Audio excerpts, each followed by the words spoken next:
हरिओम. मी सुरेखा विराज ज्ञानेश्वर सिंह बुदगे, वसईगाव उपासना केंद्र. माझा अनुभव 2016चा आहे.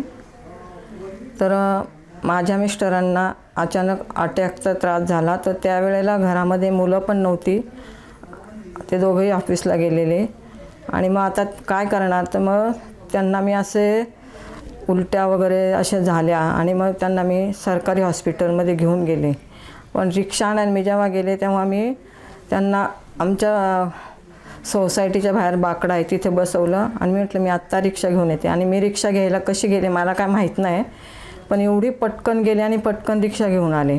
आणि हॉस्पिटलला नेल्यानंतर त्यांना श्वास घ्यायचा त्रास होत होता आणि श्वास घ्यायचा मग डॉक्टर बोलले नाही, त्यांना ICUमध्ये ठेवायला लागेल. आणि आता मुलं तर ऑफिसमधून येईपर्यंत वेळ पण कमी होता आणि तेव्हा पैसे पण असे बँकेतून निघायला 1-2 हजारच निघायचे. माझ्याकडं होते पैसे तेवढे 1,500 रुपये मी घेऊन गेले दवाखान्यात. तर मग त्यांनी सांगितलं सोपाऱ्याला आहे सरकारी हॉस्पिटलमध्ये ICU. तर मी म्हटलं ठीक आहे जाऊया. ICUमध्ये ॲडमिट केलं त्यांना आणि ॲडमिट केल्यानंतर मग त्यांनी सांगितलं का असं इंजेक्शन आणायला लागेल, तुम्ही घेऊन या. आता माझ्याकडे तर पुरेसे पैसे नव्हते. तर मग मी खाली मेडिकलमध्ये गेले. त्या मेडिकलवाल्याला सांगितलं बाबा असं इंजेक्शन दे, तुला मुलं आल्यावर पैसे देईन. तो म्हणला नाही, एवढं काहीतरी 20 का 2200 रुपयाचं काहीतरी इंजेक्शन त्यांनी मला असं काहीतरी सांगितलेलं. मग आता काय करणार, मी म्हटलं आता बापू आता तूच बघ काय करायचं ते. मग असं करत करत मी त्या मेडिकलच्या तिथंच फेऱ्या मारते. डॉक्टर बोलले लगेच इंजेक्शन बाई. मी त्यांना सांगितलं तुम्ही तुमच्याकडचे नंतर तुम्हाला आणून देते. नाही, मग काय हे झालं, त्या मेडिकलवाल्याला माझ्याकडं घड्याळ होते, त्याला म्हटलं हे ठेवून इंजेक्शन देतो. बोललं तसं नाही देता येणार. म्हटलं ठीक आहे. आणि मी परत पण फिरले हॉस्पिटलमध्ये आलं. मग त्या मेडिकलवाल्यालाच काय वाटलं, मग काय बापूची लीला, त्याने दिलं मला इंजेक्शन त्यावेळेला. आणि मग मिस्टरांना इंजेक्शन दिलं आणि मग मी ते मेडिकलवाल्याचे वगैरे पैसे दिले. मग तिथं ICUमध्ये 4-5 दिवस ठेवलं त्यांना. आणि वही लिहायचं माझंही पण काम चालूच असायचे बाहेर बसून. मुलगा रात्रीचा थांबायचा धाकटा, मी दिवसा. तर 5-6 दिवस त्या हॉस्पिटलला गेले. मग त्यांनी सांगितलं नाही त्यांचं छातीचं ते हे करा, सोनोग्राफी काय एन्जिओग्राफी वगैरे करा. तर मग इथेच हॉस्पिटल आहे तिथे एन्जिओग्राफी केली. आणि मग तिथे सांगितलं का यांचं ऑपरेशन करायला लागेल.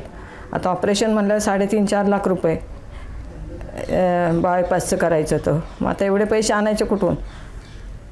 तर म्हटलं आता काय करायचं. मग त्या हॉस्पिटलमध्ये जेव्हा सरकारी हॉस्पिटलमध्ये मुलगा रात्रीचा असायचा ना, तिथे एक माणूस आलेला. तर त्याने सांगितलं का अशी ऑपरेशनं अंधेरीला होतात आणि तिथं फ्रीमध्ये होतात. तिथं रेशनिंग कार्ड केसरी किंवा पिवळं लागतं. मग त्यांची एन्जिओग्राफी केली तर त्यांना जवळजवळ 80-90% सांगितलं होतं. तिथे सध्या एन्जिओग्राफीचे त्यांनी त्यावेळेस 16,000 घेतले. मग आम्ही त्यांना घरी आणलं. मग मोठा मुलगा अंधेरीला जाऊन चौकशी केली. मग तिथं त्यांना नेलं. तर पहिल्यांदा नेलं तर ते बोलले नाहीत, तुम्ही 60,000 रुपये त्यांनी भरायला सांगितले. तर पेशंट ते बोलले तसं नाही ॲडमिट करणार. आता 60,000 त्यावेळेला बँकेतून पण नाही करत, कार्ड पण घेत नव्हते त्या हॉस्पिटलला. मग काय आता बापूची काही इच्छा असेल तर माहीत नाही. तर लहान मुलांनी त्याच्या ऑफिसमध्ये फोन केला. तर नेमके ठेशनच्या साईटलाच त्याच्या एका मित्राकडं त्यावेळेस 60,000 घरात होते. तर त्यांनी मग आम्ही अंधेरीवर नाही येता आम्हाला ते 60,000 रुपये दिले. म्हणजे बापू कशी रिंग फिरवतो ते त्यालाच माहिती. आम्ही परत मिस्टरांना घेऊन दुसऱ्या दिवशी गेलो हॉस्पिटलला. मग त्यांना ॲडमिट करून घेतलं. तर मग मुलांनी काय केलं, त्यांना 40,000च भरले तिथे.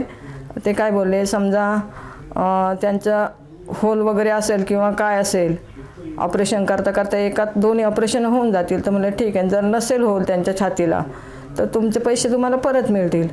तर बापूंच्या कृपेने फक्त त्यांची हेच झालं, बायपासच झाली आणि ते 40,000 पण त्या डॉक्टरने परत दिले.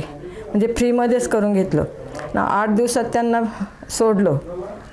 आणि बापूंची अशी इच्छा म्हणतात ना, ते त्यांच्याकडून नाही ते काही येत नव्हते माझ्याबरोबर, काय ना असे बांद्र्याला वगैरे 1-2 वेळा चाले असतील. पण दर्शनाला इथं काही अनुभव वगैरे असेल तर तेव्हा तिथं यायचे. आणि वह्या अजून पण ते वह्या लिहितात. वही नसेल तर मी असे साध्या वह्यांवर त्यांच्याकडून त्यांना सांगते याच्यावर लिहित जातो मी. आणि ते करताना आता अजून पण त्यांची तब्येत व्यवस्थित आहे. बापूंच्या कृपेने सगळं व्यवस्थित झालेलं आहे. हरिओम श्रीराम अंबज्ञ.